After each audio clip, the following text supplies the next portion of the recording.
Bienvenue à cette leçon intitulée « Le grand commandement ». Elle fait partie de la série « Nos commandements ». Je m'appelle Jean-Philippe et je serai votre narrateur pour cette leçon. On pourrait se demander « Qu'est-ce que le grand commandement ? Comment cela s'applique-t-il à nous ? Que signifie aimer Dieu ?» Dans cette leçon, nous passerons en revue le contexte ou la structure du grand commandement. Nous explorerons les thèmes du grand commandement, c'est-à-dire aimer Dieu, puis aimer Dieu de tout notre être, et aimer son prochain. Ensuite, nous découvrirons le sens de ce commandement dans notre vie. À la fin, nous résumerons ce que nous avons appris. Commençons par le premier sujet, contexte. Rappelons la structure des commandements. Le grand commandement nous dit ce que nous devons faire, c'est-à-dire aimer Dieu et notre prochain comme nous-mêmes. Ensuite, les 10 commandements nous décrivent comment y parvenir. Les 4 premiers des 10 commandements précisent comment aimer Dieu, et les autres nous décrivent comment aimer notre prochain. Dans cette leçon, nous nous concentrerons sur le grand commandement. Dans la Bible, Matthieu 22, versets 36 à 40, nous lisons que quelqu'un demanda à Jésus « Maître, quel est le plus grand commandement de la loi ?» Jésus lui répondit « Tu aimeras le Seigneur, ton Dieu, de tout ton cœur, de toute ton âme et de toute ta pensée. C'est le premier et le plus grand commandement. » Et voici le second, qui lui est semblable. Tu aimeras ton prochain comme toi-même. De ces 2 commandements dépendent toute la loi et les prophètes. Ainsi, nous voyons que la première partie nous apprend à aimer Dieu et la deuxième partie à aimer notre prochain.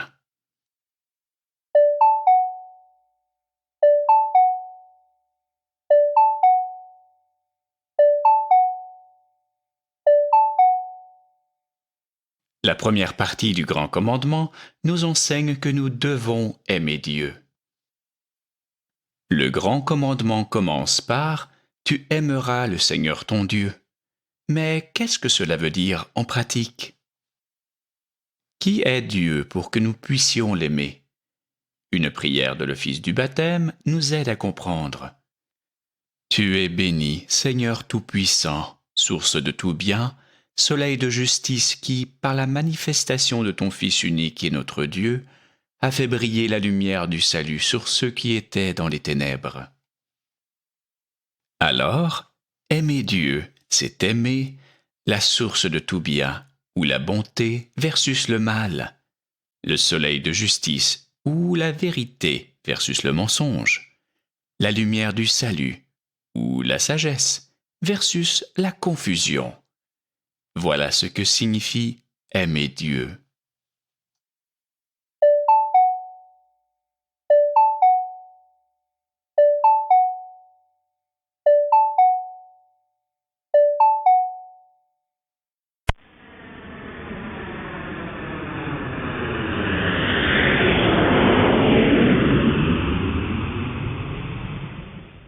Le commandement nous apprend que nous devons aimer Dieu de tout notre être.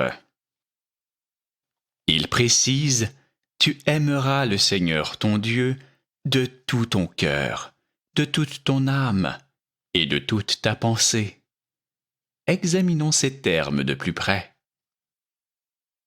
Cœur, de tout ton cœur. Le cœur est associé à l'esprit. Selon la Philokalie, le cœur n'est pas simplement l'organe physique, mais le centre spirituel de l'être humain. L'homme, créé à l'image de Dieu, au plus profond de soi, au plus vrai, où se réalise le mystère de l'union entre le divin et l'humain.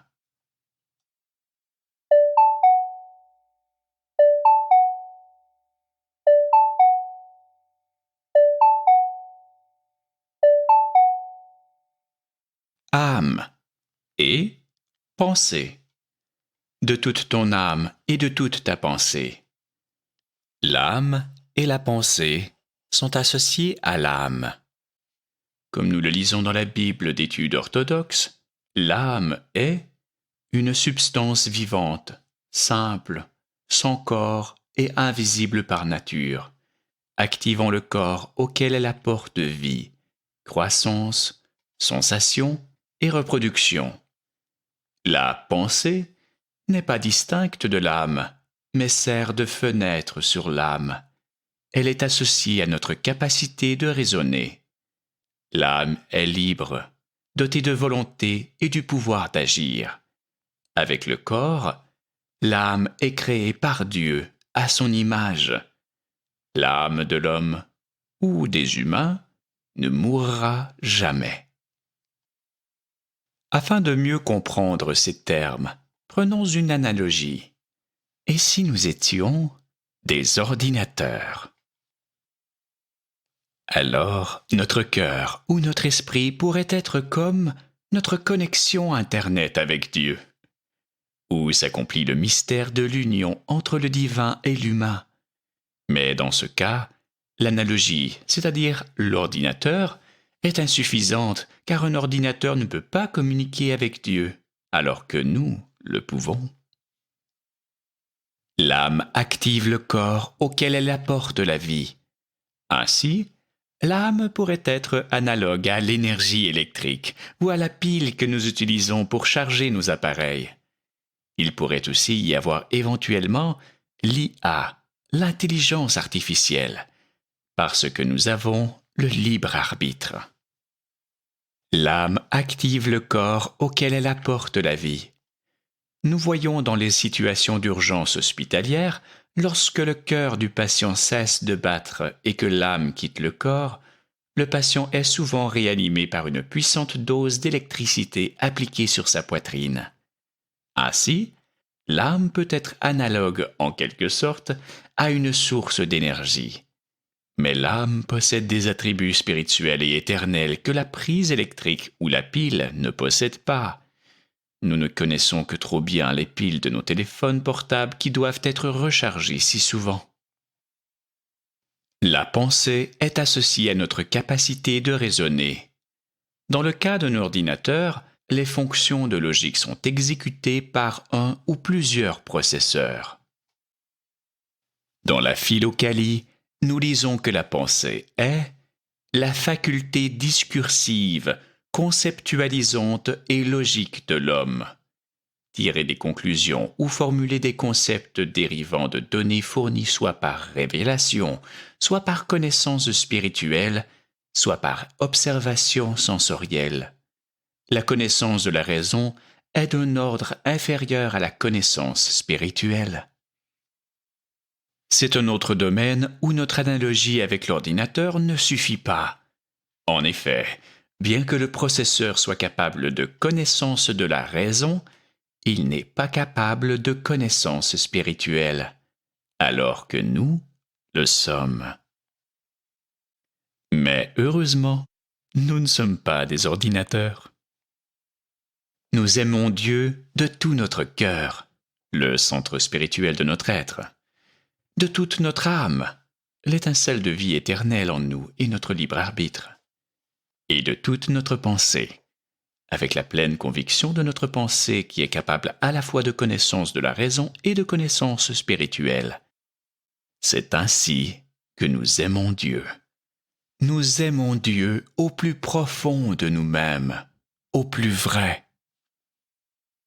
Le commandement précise aussi que nous devons aimer notre prochain. La deuxième partie du commandement est comme suit. Et voici le second, qui lui est semblable. Tu aimeras ton prochain comme toi-même. Selon la Bible d'études orthodoxes, ce deuxième commandement doit être compris comme écrit. Vous aimerez votre prochain comme vous-même, ou plus clairement, comme étant vous-même. Il est souvent mal interprété. Tu aimeras ton prochain comme tu t'aimes toi-même, ce qui détruit la force de l'affirmation. La mesure à laquelle nous nous aimons nous-mêmes n'est pas la norme par laquelle le Christ nous appelle à aimer les autres. Nous sommes plutôt appelés à aimer notre prochain comme étant de la même nature que nous-mêmes, comme étant créés à l'image et à la ressemblance de Dieu, tout comme nous.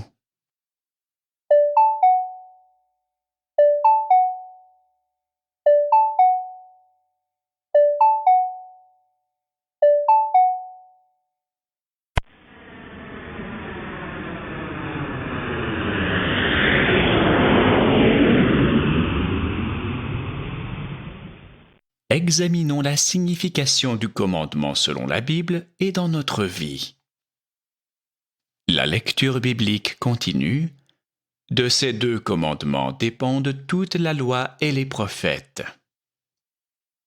L'expression « la loi et les prophètes » est une expression décrivant l'intégralité des Écritures juives, qui représentait l'intégralité de la Bible qui existait à cette époque. Nous avons ici une icône de la transfiguration de notre Seigneur et Sauveur Jésus-Christ. Au centre se trouve le Christ. À droite, Moïse, qui représente la loi. Il tient entre ses mains les commandements que Dieu lui a donnés. À gauche se trouve Élie, qui représente les prophètes.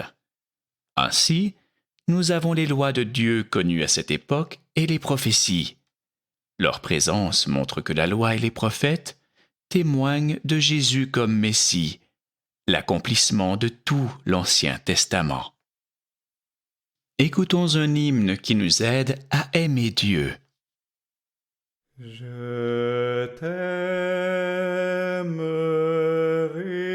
Seigneur, ma force.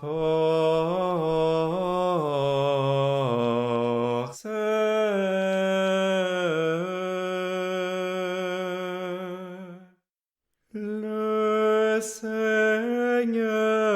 est mon rempart,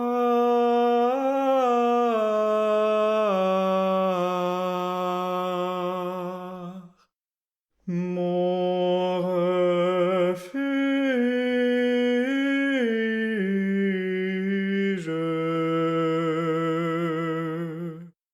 et mon libérateur.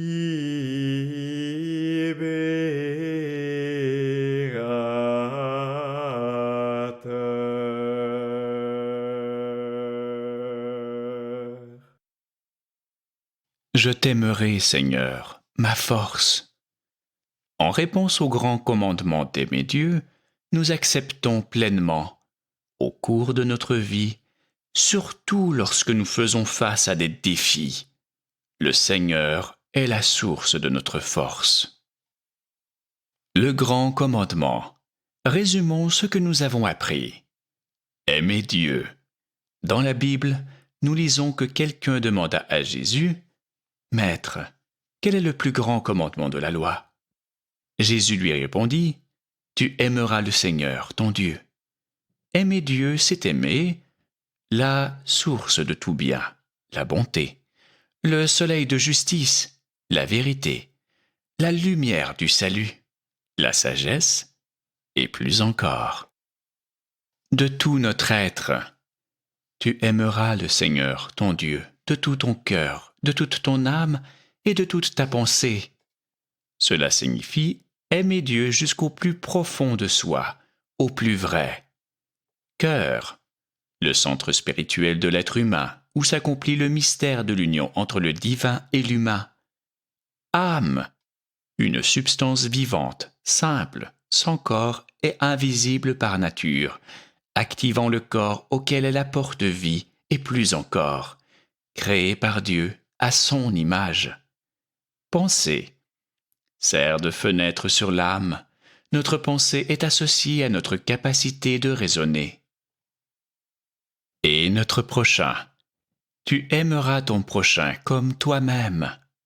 Signifie aimer notre prochain comme étant de la même nature que nous-mêmes, comme étant créé à l'image et à la ressemblance de Dieu, tout comme nous. Sens. Dans le livre des psaumes, nous lisons « Je t'aimerai, Seigneur, ma force. Le Seigneur est mon rempart, mon refuge et mon libérateur. En réponse au grand commandement d'aimer Dieu, nous acceptons pleinement, au cours de notre vie, surtout lorsque nous faisons face à des défis, le Seigneur est la source de notre force. Merci d'avoir participé à cette leçon.